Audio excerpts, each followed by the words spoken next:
Hola, buenas tardes. En la sección de Machacando las Almendras, que es como se llamaba un blog que tenía yo hace unos años, quiero hacer una reflexión sobre la repercusión que tiene la organización autonómica del Estado en la gestión de los servicios y derechos más esenciales y más vitales para todos nuestros ciudadanos, ¿no? Para todos los ciudadanos españoles, ¿no? Hemos visto, como si algo ha puesto de manifiesto el coronavirus, ha sido la necesidad perentoria de tener un mando único para gestionar todo. Y yo creo que esto no es solamente válido y necesario para un momento de emergencia, sino que los derechos sanitarios, los derechos educativos y una serie de derechos tienen que estar dentro de un mando único. Otra cosa es que se descentralice lo que sea la administración, pero no la unidad de los derechos. La unidad, igualdad de los derechos, tiene que estar gestionado por un gobierno central que permita que todos los ciudadanos sean atendidos de la misma manera y la financiación de esos derechos esté plenamente asegurada independientemente de dónde viva una persona. Pero ¿qué ha puesto de manifiesto el coronavirus? Que siendo necesario el mando único para una gestión única, ¿qué ocurre? Cualquier persona sensata, cualquier persona con experiencia, quizás un chaval joven con 20 y tantos años y las personas a lo mejor que hayan realizado trabajos muy sencillos, pues puede ser que no perciban esto, ¿no? Pero cuando a uno se le encomienda la gestión de algo mínimamente complicado, pues lo que ocurre es que si tú no estás acostumbrado, es difícil que puedas tener resultados en muy poco tiempo. O sea, al margen de la ineptitud clara y la torpeza de este gobierno, ha habido una lección que tenemos que aprender todos de cara al futuro. Y es que si tú no estás acostumbrado a realizar una serie de labores, pues estás como un pollo sin cabeza.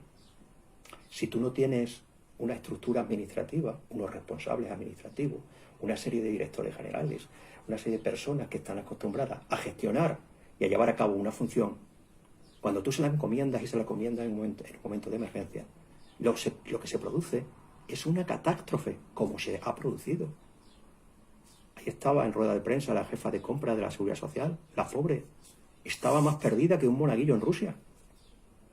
Por eso estaba mucho más adiestrado Amancio Ortega que ella misma y que el propio gobierno. Porque Amancio Ortega, en el aspecto de la logística, en el aspecto del comercio internacional, es algo que viene haciendo todos los días. Este es sentido común. Y ahí es donde tenía que haber intervenido la inteligencia de este gobierno, si no hubiera sido tan sectario. Y es rodearse no de gente de su misma ideología, sino de gente, y no de su misma inteligencia, sino gente de mayor capacidad. Y gente que tiene día a día adiestrada su actividad en aquello que era necesario para cubrir toda esta pandemia, las necesidades que producía esta pandemia en toda la sociedad. Entonces, en definitiva, es que hay una parte muy importante que debemos reflexionar sobre la organización de nuestro Estado. Y todos, de izquierdas o de derechas, o ni de izquierdas ni de derechas, debemos tener presente que es una garantía para nosotros, no solamente la unidad de España, sino el mando único que asegure la igualdad de derechos entre todos los españoles. Y tenemos que de una vez por todas unirnos para que esos separatistas queden fuera del debate en la casa del interés general, que es el Congreso. Porque esos señores, en definitiva, lo que quieren es romper la unidad de España. Al romper la unidad de España se rompe la unidad de derechos. Y administrativamente, repito, nos ha afectado mucho el hecho del propio Estado autonómico en la gestión de este coronavirus, que nos ha costado muchos muertos y nos ha costado mucho dinero, mucho sufrimiento y lo que nos va a costar. Pero repito, una de las lecciones que debemos de aprender es cómo el Estado no ha sido capaz de defendernos y cómo el Estado, con toda su macroestructura, con 17 parlamentos, 17 gobiernos, más un gobierno nacional, más un parlamento nacional, más un senado, más no sé cuántas diputaciones, no nos ha valido para defender lo fundamental. Y no nos ha valido, entre otras cosas, porque los mandos únicos, establecidos porque los manda el sentido común, no tenían el músculo diario desarrollado en la actividad continua día tras día, para que cuando llega una cosa de esta se pueda responder. ¿Qué es lo que hace el ejército? El ejército no está todo el día en la guerra, pero el ejército cada día se entrena por si viniera la guerra. Pues en España, en la defensa de los derechos vitales, no tenemos el símil del ejército en la administración para que nos pueda defender. Y esta es una lección que debemos sacar. Finalmente quiero acabar con una reflexión.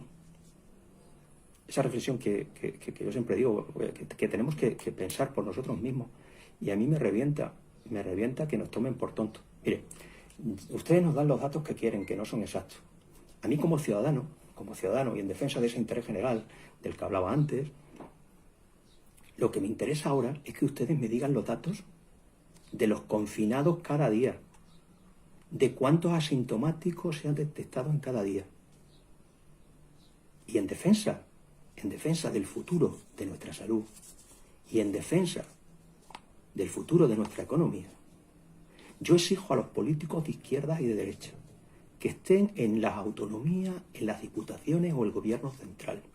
Exijo que nos digan el plan que tienen los grupos operativos sanitarios y de policía sanitaria que tienen por si existe un rebrote o si existe otra pandemia nueva. Necesitamos saber los españoles cuál es ese ejército que va a estar adiestrado para que en España no vuelvan a morir tantos españoles y en España no vuelva a haber tantos pobres producto de una administración mastodóntica y carísima que se dedica a todos menos a lo esencial y a la protección de nuestros derechos y a prever los futuros peligros que nos puedan venir. Yo exijo que cada día se nos diga por todas esas administraciones que tienen medios para ello de cuántos asintomáticos han sido detectados y cuánta gente finalmente ha sido confinada cada día. Porque eso nos va a dar el dato real, de la acción eficaz y eficiente de la administración para proteger nuestra salud y proteger nuestra economía. Nada más, y que Dios ayude a nuestra patria. Muchas gracias.